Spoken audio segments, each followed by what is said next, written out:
Well, let's go back because I want to talk about when therapy did work, when I actually felt Yes, seen. please. And not only felt seen, I saw a reflection of what was possible.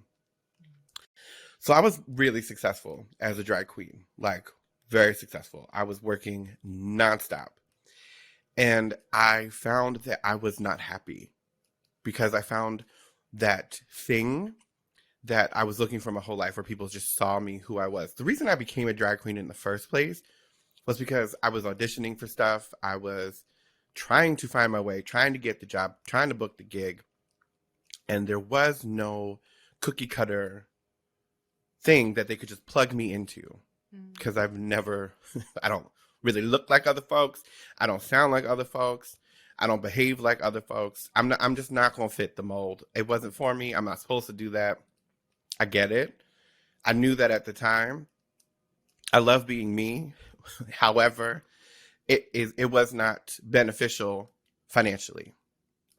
So I said, since y'all are not going to give me the roles, y'all are not going to put me on the tour, you're not going to put me on the cruise ship, you're not going to do this, I'm going to figure out my own way. I know that I can create anything from nothing. So I said, well, there is this feminine thing that needs to express in me, and it's the one thing that is keeping me back from getting all of these jobs. Because I'm too this, I'm too that. All right. Well, then we're going to use it as a weapon. So I took that and I created my character, Vicky Vox, which she was loud. She was the classiest, trashiest thing you'll ever meet. Okay. Everybody knows a Vicky. They don't call her Victoria because we're not going for tea. She's here to party. And Vox was, Latin for voice, and I love alliteration. So I spent years being the loud, brash one, telling it like it is, calling people out on stuff. If I was in front of an audience and I was 3 sheets to the wind, everybody was getting a sermon that day. I don't care what it was about. Everybody's gonna get a sermon. And then I ended up in a girl group. We toured. We were singing songs about, terrible, terrible stuff. But this boy is a bottom. We made an anthem about being a bottom. We were the ones. We made a song called "Chow Down at Chick-fil-A" to Wilson Phillips. Hold on for one more day. Chow down at Chick-fil-A, because we wanted to sing about the hate meat. That like you can eat it if you want. You can gobble up a waffle fry, but they don't really. It will make the baby Jesus cry. But just know Right? what Know you're what you're eating. eating. Okay. Mm-hmm. So in Mm-hmm. all of that, we were touring the house down, left, right. We were in Dubai, we were in Australia. Like there wasn't anywhere we hadn't been. And then after that, I was like, y'all, I am living on planes. And everybody expects me to be this thing, this shield, this security blanket I have created for myself all the time. And I am not that. That was created for me out of necessity. And I was very good. So I understood. So I put an end to everything, and that led me spiraling down because all of the adrenaline, all of the survival hormones, the stress that was like peaked the entire time I was doing all of this. There was not a day that went by that I wasn't drinking. There wasn't a day that went by that if there was a party, something in front of me, it was going to go, I was ingesting it because we had to do the uppers to get up and the downers to get down. Like it was what it was. My best friend, actually living in this apartment at the time, was in school for they what are they now? They're a psychologist. They were doing their dissertation and everything at the time. And they sat me down one day and said, look, you can't live like this. Because I would not get off the couch. I wasn't working. I wasn't paying rent. I did not care if I lived or died. I was just like, I'm spent. And they said, look, I will take care of you. Don't worry about the rent, but you got to get up and you got to at least try therapy. And because of what I had experienced as a kid, I was like, I don't know. But because Been there. he looked me square in the face and all this, whoa, I'm about to cry. My best friend looked me square in the face.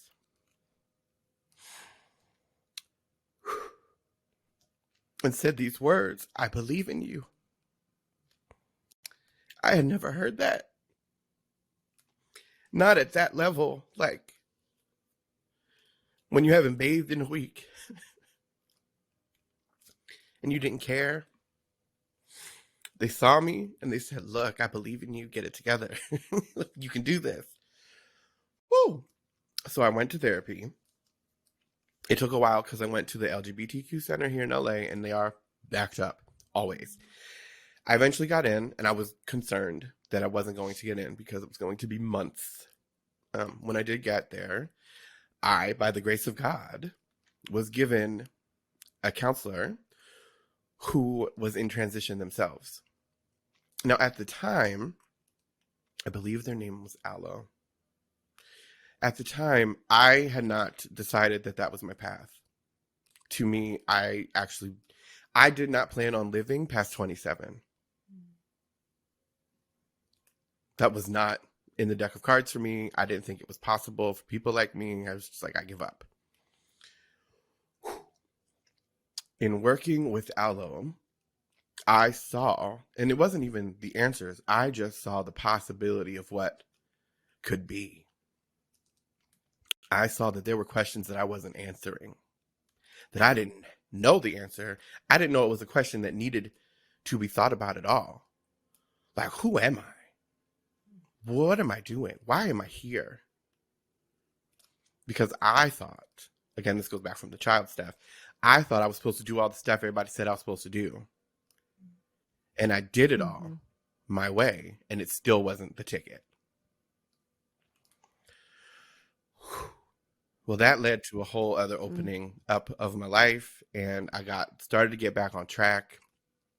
I ended up booking some of the best gigs in my life. I was in films like Magic Mike XXL.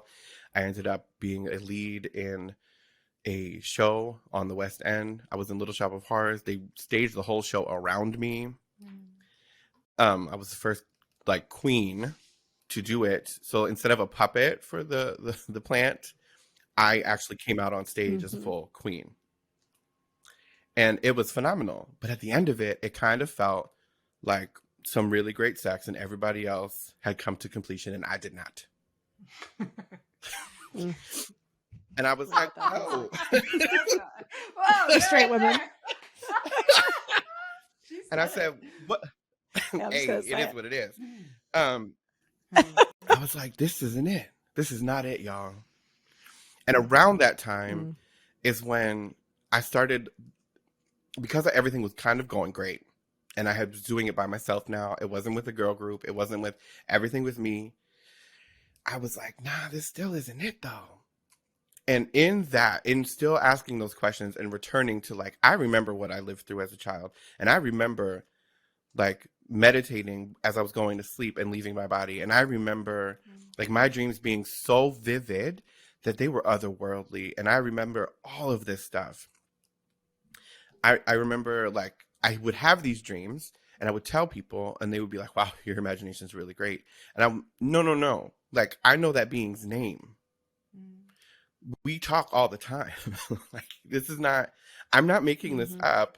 And maybe I am crazy. So somewhere in there, I had a moment where I had partied too hard and I was exhausted. And I was listening to whatever meditative music I was to try to get myself back on track. And all of a sudden I was talking to God. Well, it was the I am consciousness. The I am that I am when I was, this is what they said, when I was that I am. And I was like, oh. And everything all of a sudden was so much bigger than me. And there was so much more that existed beyond me trying to move through this life.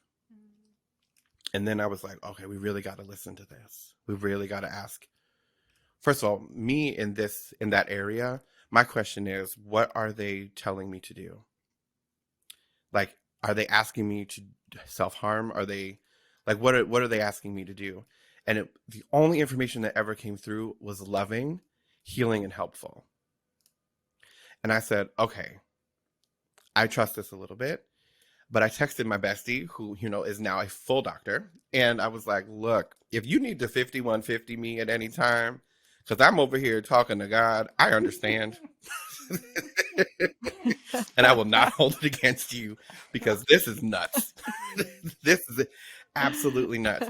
And at the same time that I'm like, this can't be possible, I'm also going, I have never known love like this. I didn't know that this was possible. I didn't think that that was for me.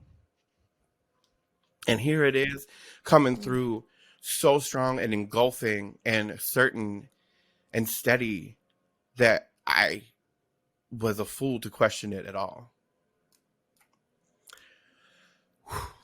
And that just started to unravel that, like, oh, I'm here to serve a purpose. And then diving deeper into, like, what is my ancestral lineage? Why am I here? What am I supposed to heal? Because this is a lot and this burden is far too heavy.